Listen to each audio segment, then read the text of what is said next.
It's a name.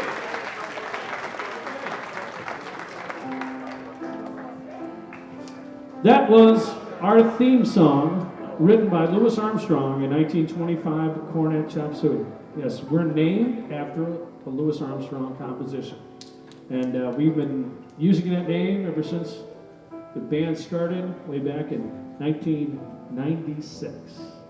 And that's been our good luck charm, Louis Armstrong's Cornet Chop Suey.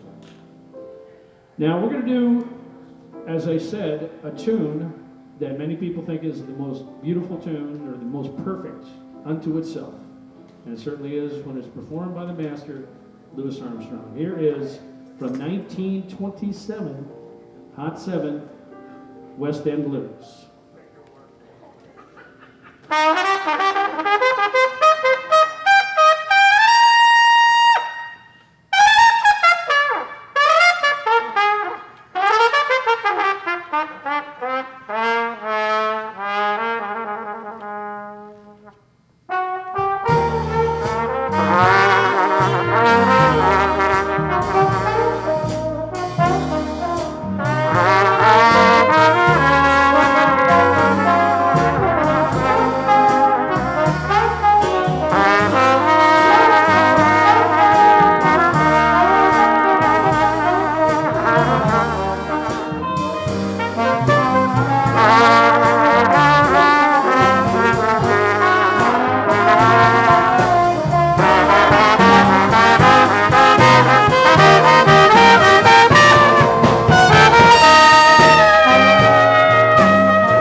talking, moving ahead a little bit. Louis Armstrong went back to New York City about in 1927-29. Joined a musical revue called Connie's Hot Chocolates, featuring the songs and the lyrics of Thomas Fats Hall.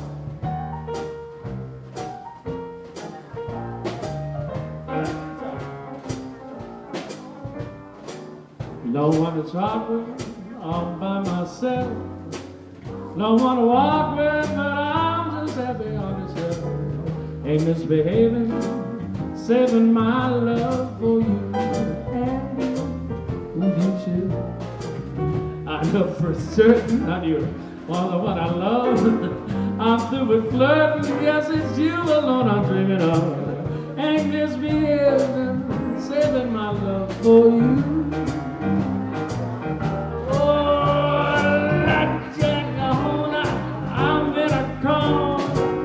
Don't go nowhere, what do I care? Your kisses I'm waiting for.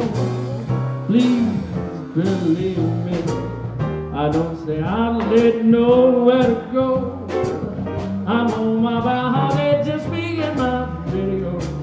Ain't misbehaving, saving all my love for you. Everybody, come on.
Louis Armstrong performed this for 112 times on Broadway.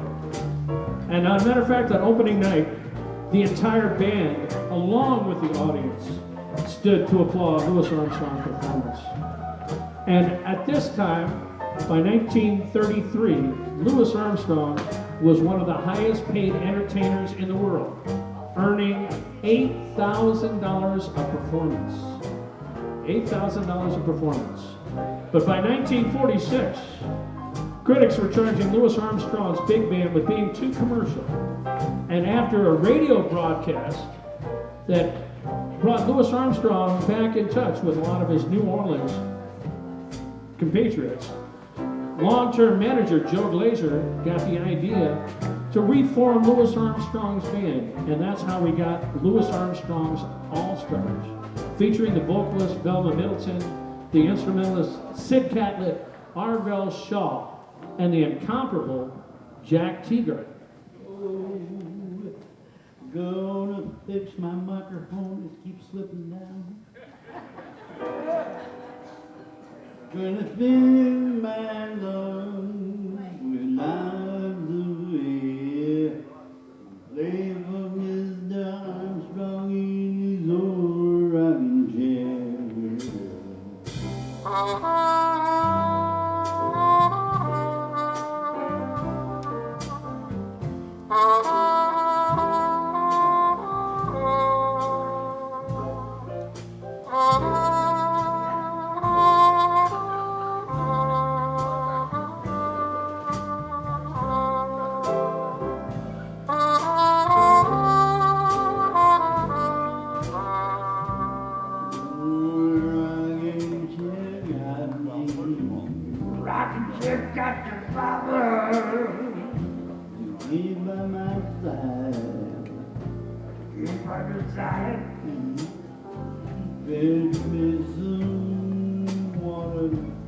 didn't want to get drinking Jack.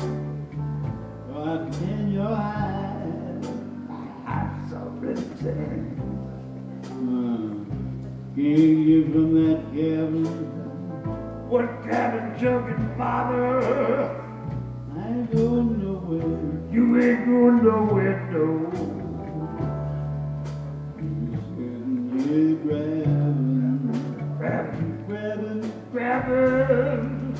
the flies from this old rocking chair. So his father's sleeping. Got it. You remember old Aunt Harriet? I remember old that area. How long in heaven she be? About a year and a half, Daddy.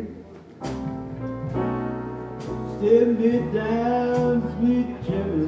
Oh, Cadillac chariot. For the end of my troubles, I see. My sweet cherry. Rockin' Jack gets it. Rockin' Jack gets it, Daddy. Judgment day is coming upon me. Chained to that old rocking chair. Well, now, don't you knock that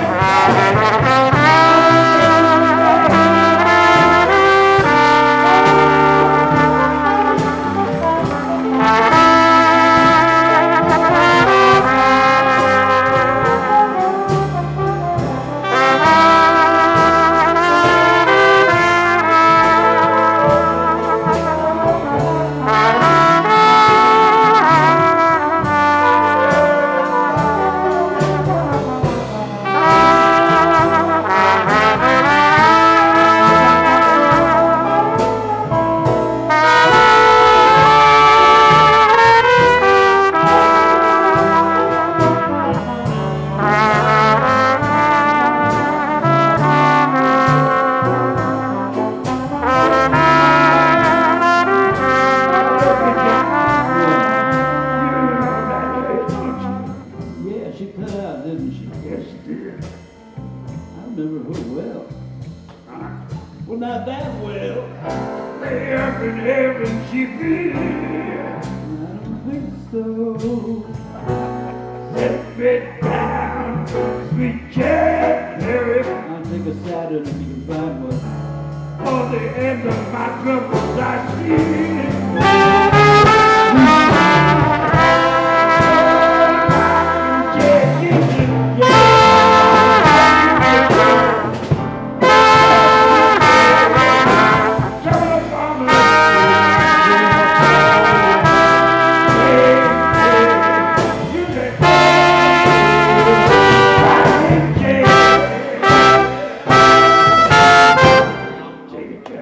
All right.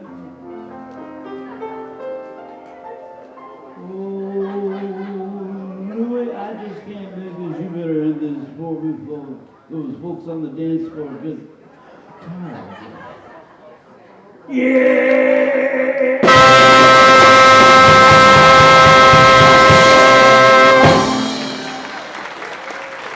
Paul Reed. Tonight, Jack Teagarden was performed by Paul Reed. Musical composition, arrangement by Paul Reed. Louis Armstrong, played by Paul Reed. Oh, yeah. This has been a Paul Reed production, 2014. Paul Reed.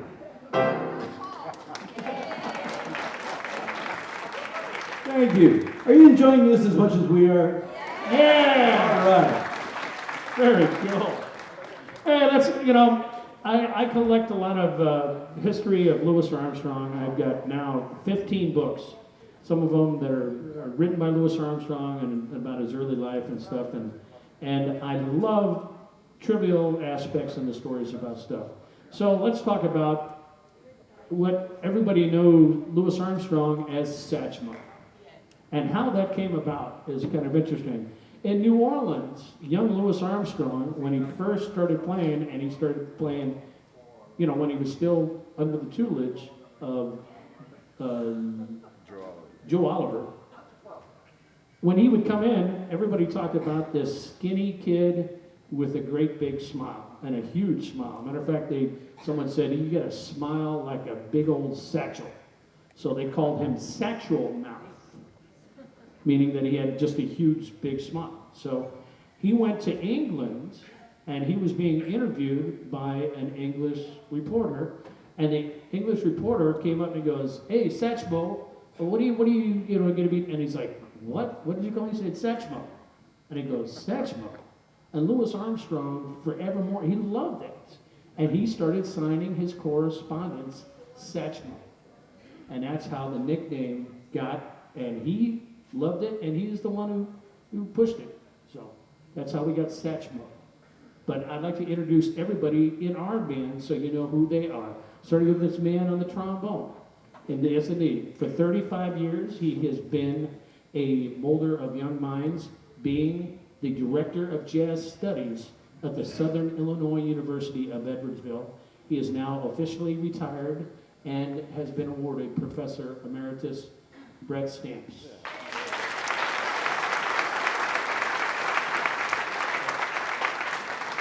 Behind him on the bass is Cornet Chop Suey's first bass player. And he left the band shortly after we started it because other people saw how good he was. And next thing you know, he's playing with Mike Bax and Bob Draga and touring the world.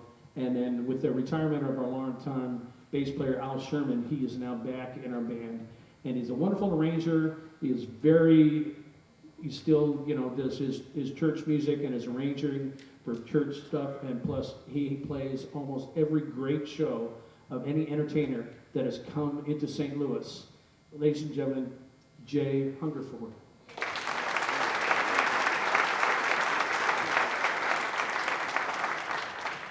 On the drums, when Tom and I made our list of who we wanted in a band, there was no question who was going to be our drummer. And he has been ever since then. He is one of those guys that when he was a young man playing in Palm Springs, California, one day while playing a solo, Frank Sinatra came in and heard him play. Frank Sinatra was so impressed, the next night he came back and brought with him Harry James. And Frank Sinatra told Harry James, "You see that kid? That should be your next drummer." And he was. Just goes to show you how long ago that was. But ladies and gentlemen, the incomparable John Gillard.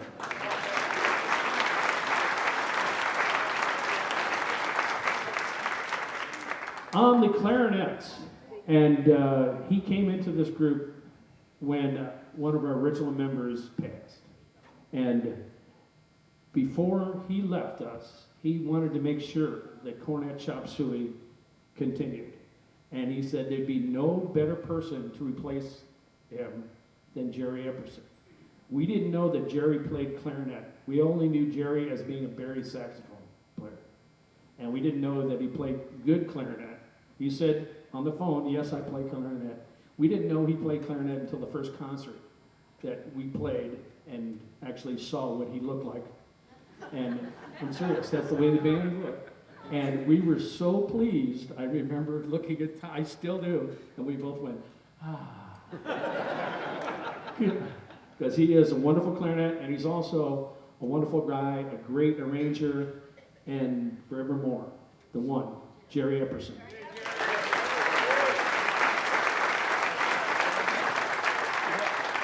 That's why we call it Clarinet Chop Suey. Yes. Let's talk about this band right here. We met at a jam session. We had heard about each other in St. Louis for years. Never met. We heard stories and rumors, innuendo, all kinds of stuff. We met at a jam session and had a great time. Because normally when trumpet players meet and play together, there's always a conflict. And there's never been any conflict playing that we've had. That was interesting. But honestly, we met at a jam session. 2 days before a jam session, I was approached by Harry Opperman, a promoter in St. Louis, saying, "Do you want to put together a band that features 2 cornets or 2 trumpets, for a concert that I have opening?" And I'm like, "I don't know. You 2 trumpets, that's like a bad idea." I met Tommy, and from that jam session, I said, hey, do you want to get something together? I got an opportunity. And we sat down and made up our band. And our goal, all those years back, was to be able to play jazz festivals all over the country, be able to travel the world, do cruises, do festivals all over. And we have exceeded our dreams for over 10 years of doing this. Ladies and gentlemen, the founding member, Tom Tucker.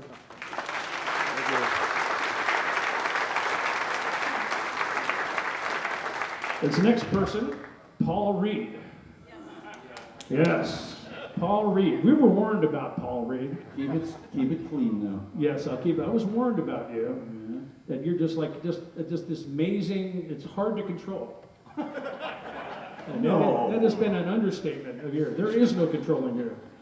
Ladies and gentlemen, he is a very creative man. He has led an incredible life. If you really want to talk about what he's done, he's done everything. He's had incredible highs and incredible lows in his life, but he's played with some of the greatest musicians. Another former member of Harry James Orchestra. He's played with Lionel Hampton. He's played with who else? I mean, okay, that's enough. Bud Freeman. Wow. And he's been a radio DJ in Hawaii. He's also worked with Mel Blanc Creative, writing jingles. Mel Blanc, the creator of, the voice of Bugs Bunny, Yosemite Sam, and our favorite, the Tasmanian Devil.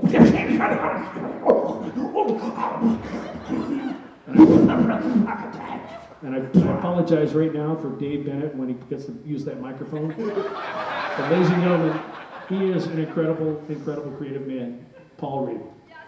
Thank you very much.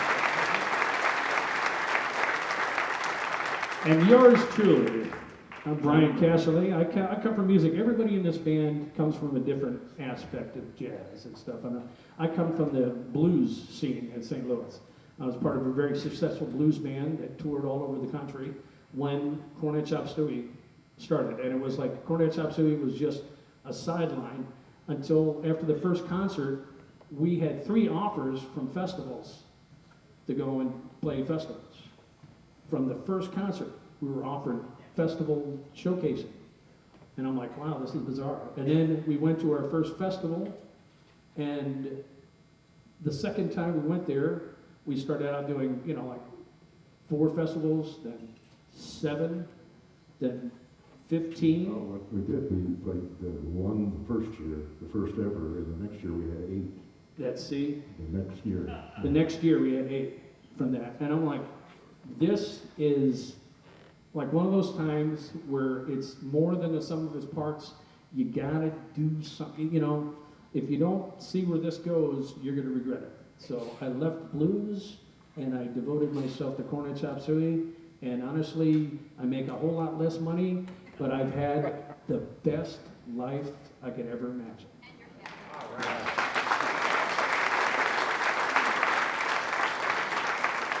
It just goes to show you I need to imagine a little bit bigger stuff. But honestly, this is great stuff. So all these people put together, this is Cornet Chop Suey. A lot of people ask one more thing, we rehearse a lot. We do. We come from everybody wants to put on the best show they possibly can. And we rehearse it so we can be relaxed and have fun. And you see every performance, we have fun. We love this music. We go to schools, we play for kids. They just go nuts for this. It's because the exuberance of the music. There is nothing better than jazz. Well, there is a couple things, but I don't want to say it. So let's get back to our show. We're going to play some stuff. I've collected programs from Louis Armstrong's performances through all his career as an all-star. And they all say the same thing. They say, these, you might hear, here's a selection that you might hear from. And so we're going to play some tunes that are always in his program, and he always included. He loved to play. This first one was Hoagie Carmichael's first commercial hits. And this is the Riverboat Shuffle. He sold this to Paul Whiteman, and Paul Whiteman made incredible amounts of money on this, and some other tunes that he wrote. Matter of fact, made so much he bought a Duesenberg limousine. And so far, we made $1.69. But here is the Riverboat Shuffle.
And Louis Armstrong had a wonderful, wide, and varied musical career because he also did films, even starting in 1927, doing films in Europe, in Germany, and the United States. He, as a matter of fact, did the voice in a Betty Boop cartoon.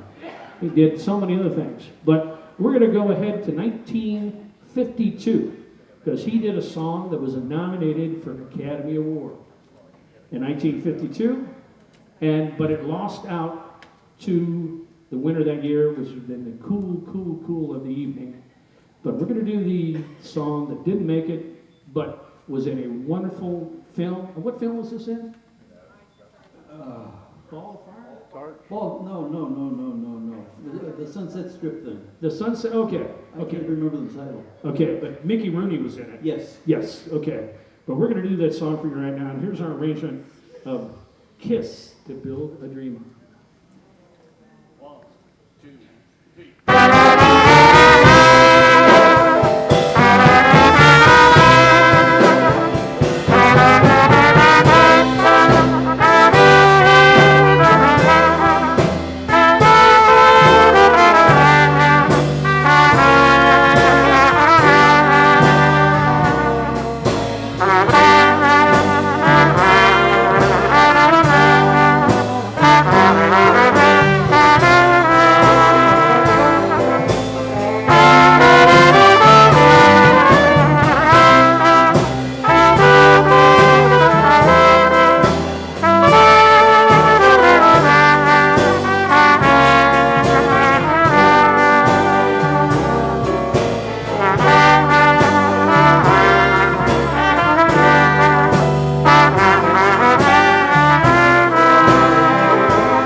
To build a dream on, and my imagination will thrive upon that kiss.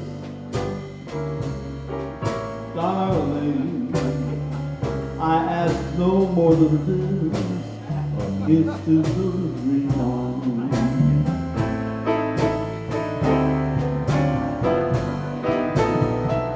Give me a kiss to build a dream on, and my imagination will feed my hungry heart. Give me one thing before we part, kiss to build a dream on. When I'm alone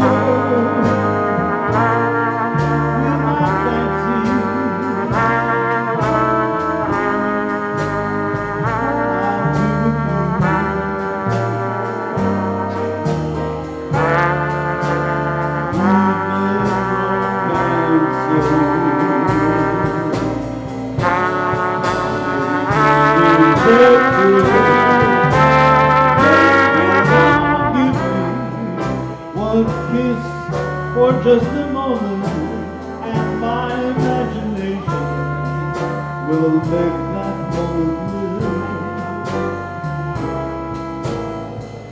Give me one thing that you can give, a kiss to build a dream on.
Make it believe they're true.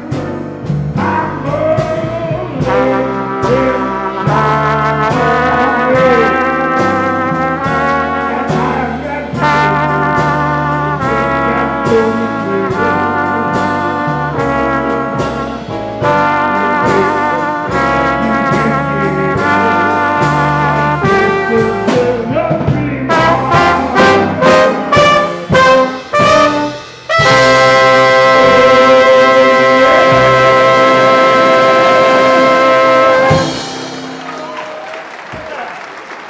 Again, Paul Reed. Thank you. Louis Armstrong performed with the All-Star Group from 1946, and so really the end of his life. But he stayed within that traditional New Orleans style. A lot of times, especially in the 40s and 50s, when the new jazz style of bebop was going on, Louis Armstrong really didn't care for it. He said it was too many notes and too many things. And matter of fact, had a very well publicized written argument back and forth between he and Dizzy Gillespie. And they both, were just going after each other in the press for years. They later met and played together at the Monterey Jazz Festival. And when they did, it was amazing that their individual styles, Louis Armstrong traditional and Dizzy Gillespie bebop, fit together perfectly. Because Louis was very efficient with the notes that he played, and Dizzy playing around it in bebop style.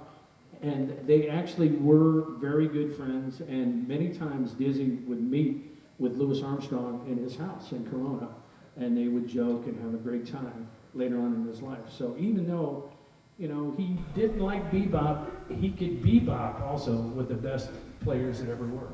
Also, he was a great ambassador for the United States. Matter of fact, when he went to South Africa in 1951, after recording with Miss Lalania, he recorded the Three Penny Opera out of Mac the Knife. He went on a trip to South African countries that were just trying to get and gain their independence, and he played for a crowd of over 250,000 people came to hear him play in a soccer field. And it was one of the largest crowds ever to hear a concert when it was for Louis Armstrong. But back home in the United States, things were not as easy. He was playing down south during a concert when, in the middle of the concert, somebody threw a pipe bomb at the front of the house of the theater. And when it went off, Louis Armstrong quickly said, "Don't worry, folks, that's just the telephone." But Louis Armstrong really played all over the world, and jazz has been that wonderful, magical thing that anytime any country gains their independence, you always hear jazz music played. It was invented here in the United States, but it's now worldwide because of Louis Armstrong. We're going to play another one that was from the All-Stars. This is called the Mahogany Hall Stomp.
Now we're going to skip ahead to a point in Louis Armstrong's career where he hadn't had a hit for quite some time. Matter of fact, for over 12 years, he hadn't had a hit.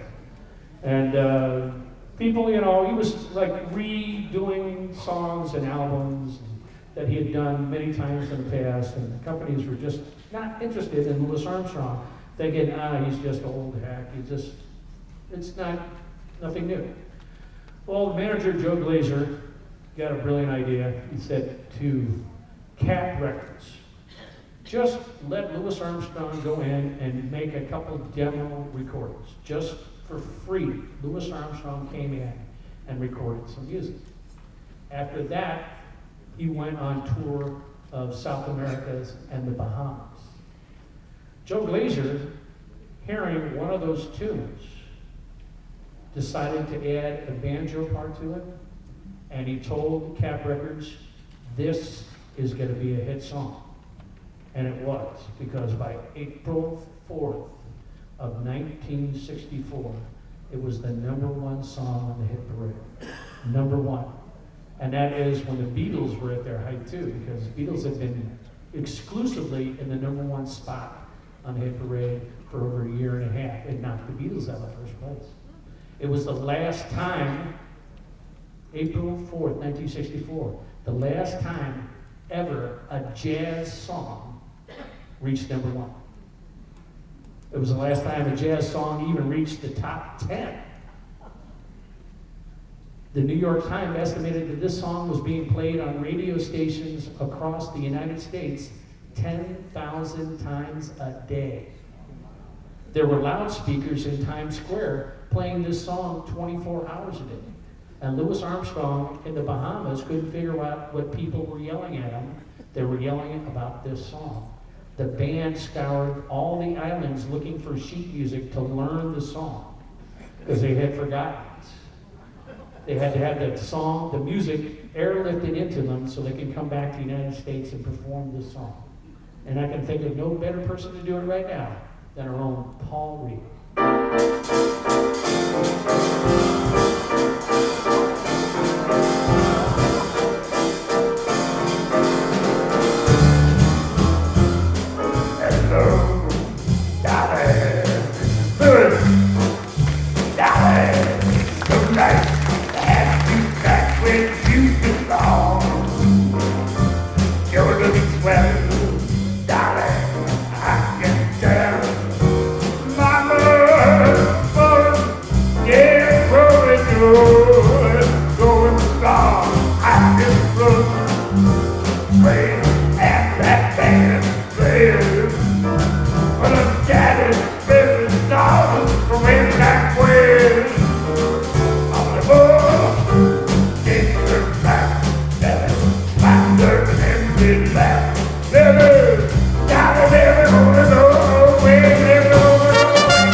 cats out there who came here to have a good time, and no doubt about it, you are having a good time. Oh, yeah!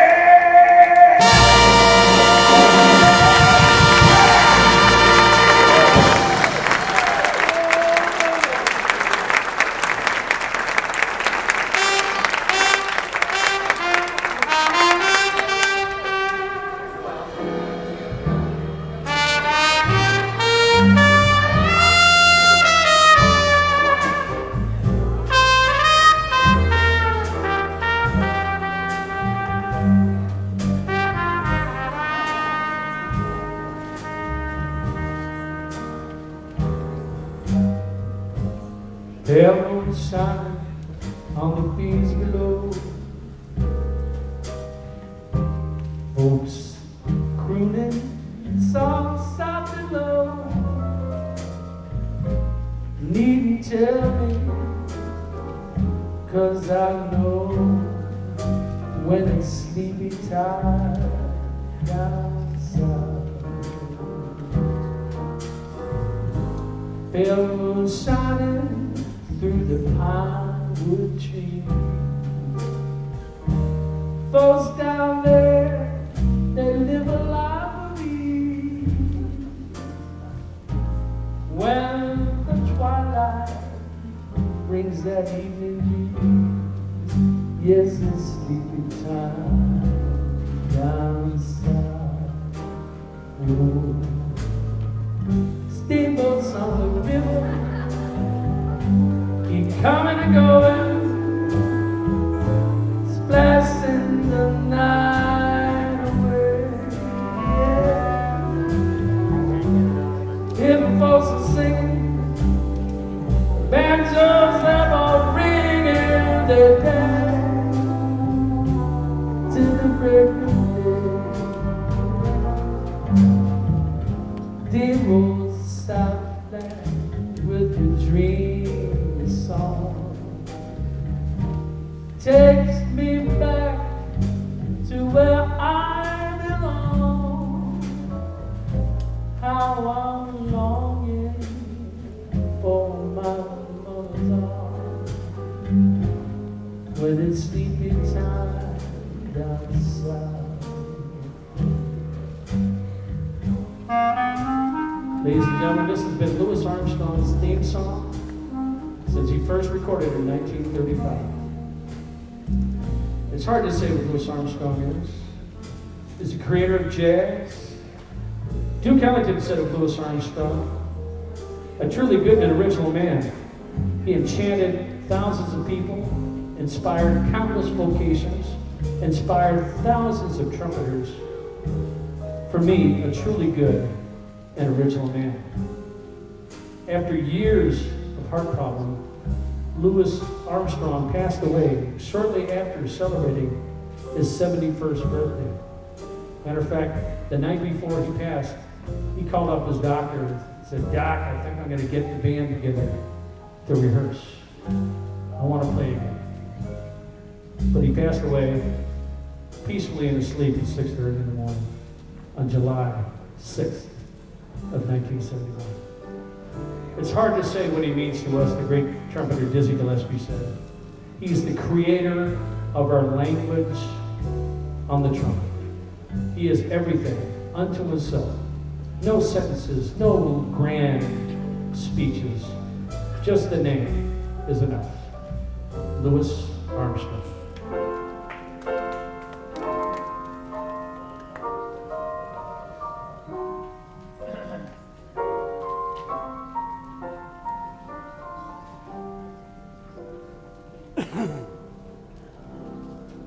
I see fields green, red roses too. I see them bloom for me and you. I think to myself, what a wonderful world.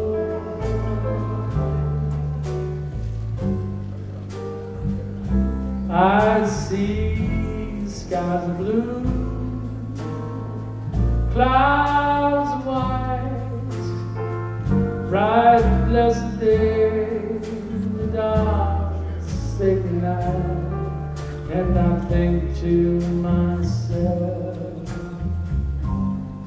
what a wonderful world.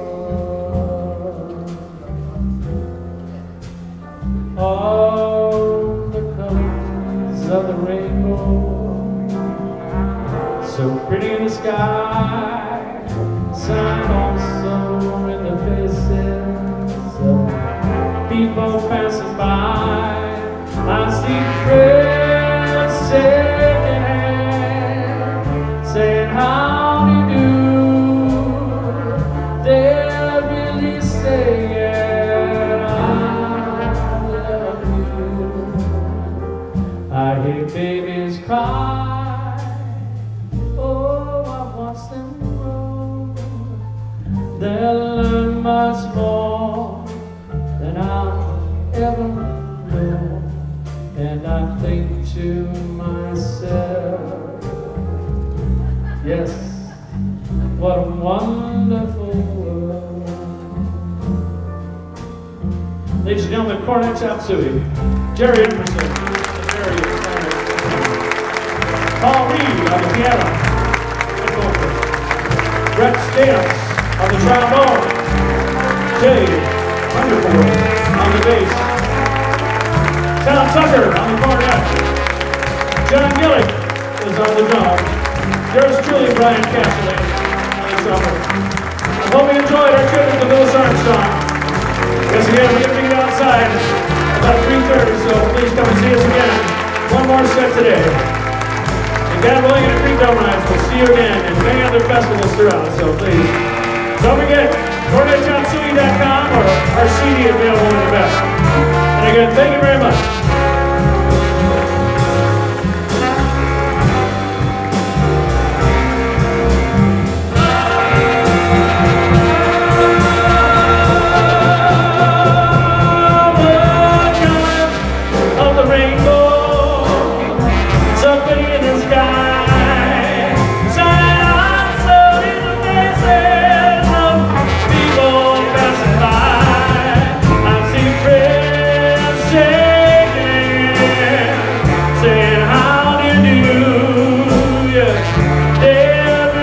Say,